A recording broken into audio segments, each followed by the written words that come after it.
Finally, I slip onto my stool and set down my portfolio.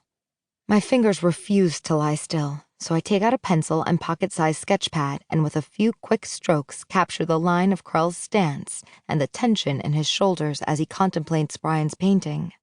I glance at the canvas, wondering what Krell's thinking. Jagged green rivers, striated like agate, radiate from a blob that looks like a thin section of human cells. It looks a lot like a painting we saw a few weeks ago on our field trip to the Museum of Contemporary Art, and I wait for Krell to tear into Brian. See how the composition radiates from the center? The viewer is lured in and then... Krell's hands explode outward. Movement, electricity.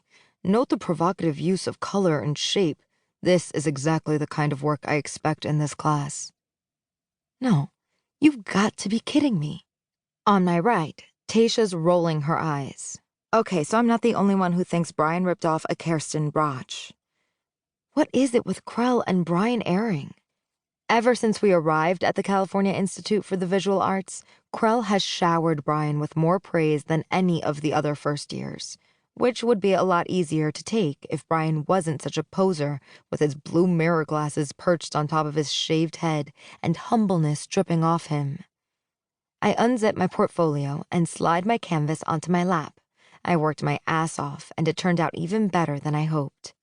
This time, Krell has to admit my work is good. I see Miss Reyess has deigned to grace us with her presence. Everyone turns to look at me, and I squirm in my seat. Sorry. I don't bother to offer an excuse or explanation because if anyone ever tries, Krell silences them with a hand. Since you have my attention, Sabine, you may bring your assignment to the front. I hold my canvas at my side and thread through my classmates. I barely know them, but Tasha nods at me, and Kevin from Kansas gives me a look. You got this. My stomach is a fish flapping on the floor. I am true to myself. I am true to my vision. I've worked on this painting for over a month, keeping in mind all the ways Krell's faulted my composition, colors, or theme, and a couple of times all three. Since the first class of the semester, he's made it clear my work's not up to his standards. Safe, he's called it. Timid. I place the canvas on the easel, and I take a position by the wall. At the very back of the room, the lights flicker, and I realize there's a maintenance guy on a ladder fiddling with one of the fixtures, and he's been in the room the whole time. What is the title of your work? Krell barks. I snap back to attention and see the smirk on his face. Appetite. My painting is a still life, a place setting for a fancy dinner party shot from above. Stargazer lilies artfully arranged, 3 wine glasses, silver for 4 courses, and centered on a platinum-rimmed plate, a dead songbird beside a toasted slice of baguette. Is that a photograph? Someone whispers. Nope. Someone else answers. I take a deep breath and steel myself.